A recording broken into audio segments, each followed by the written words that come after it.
بسم الله الرحمن الرحيم. وذكر فإن الذكرى تنفع المؤمنين.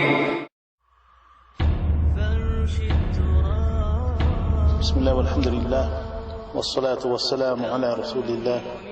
My dear brothers and sisters in Islam, Assalamu alaikum wa rahmatullahi wa barakatuh. I ask Allah subhanahu wa ta'ala to allow me to connect to your hearts and for you all to be motivated enough to change any element in your life that is dragging you behind in this dunya. Many people do not feel the reality in this life because of the mercy of Allah subhanahu wa ta'ala. Allah subhanahu wa ta'ala has given people so much that they think that they provide for themselves. If you are hungry, you go and eat. If you become thirsty, you go and drink. When you become hot, you turn on the air condition. When you become cold, you turn on the heater. And Muslims, you have the ability to make judgments in this life, to make decisions, but after your death, then what?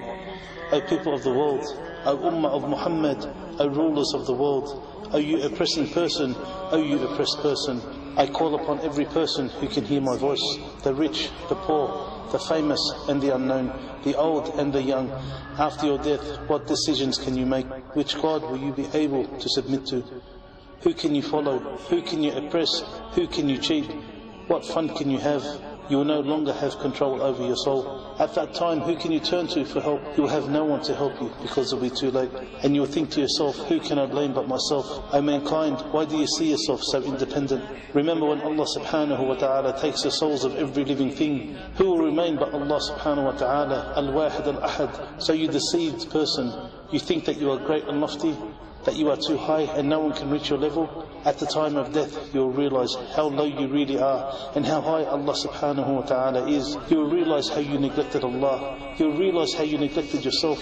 You will realize how you neglected your friends and family, and you will think to yourself, who can I blame but myself? My dear brothers and sisters in Islam, at the time of your death, you will not be able to do anything. No matter how much power you had, no matter how strong you were, no matter how much wealth you had, no one will be able to help you, and you will think, who can I blame but myself? So at this present time in your life, the remembrance of death is your cure. If you remember death, you will understand this life. You will understand what are your priorities in life. We were not sent to this world to make it our homes, nor to be oppressors, nor to make it a fun park where we commit every sin under the sun. This is not the reality of life. When you see a dying person on their deathbed in hospital, you will see all the doctors around them trying to work out what to do, what medicine to give, what operation to perform. They are planning, but Allah subhanahu wa ta'ala is also planning. You need to understand, nothing happens against the will of Allah subhanahu wa ta'ala. So when Allah subhanahu wa ta'ala orders or sets the time of death for a person, there is no one that can interfere. The angel of death will be the surgeon to extract the soul from the body. I recommend you all to see a person at the time of death. This should wake you up to reality. You will see the dying person's face turn pale. You will see them struggling to breathe their final breath. You will see them struggling to move their limbs. You will see them struggling to move their lips to speak. Often they fall in and out of consciousness. Their body starts to become cold. The dying person will be looking around, scared, seeing their family around them. We can just imagine what they are thinking.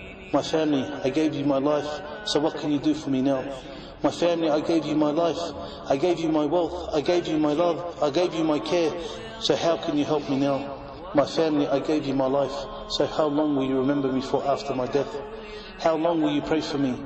But I say to you all, at that time, you will think to yourself, who can I blame but myself? They would want to cry out to their family and say, oh my wife, oh my husband, oh my children, oh my family, please do not leave me, please help me. Oh my family, which one of you is going to give me some of their lifespan?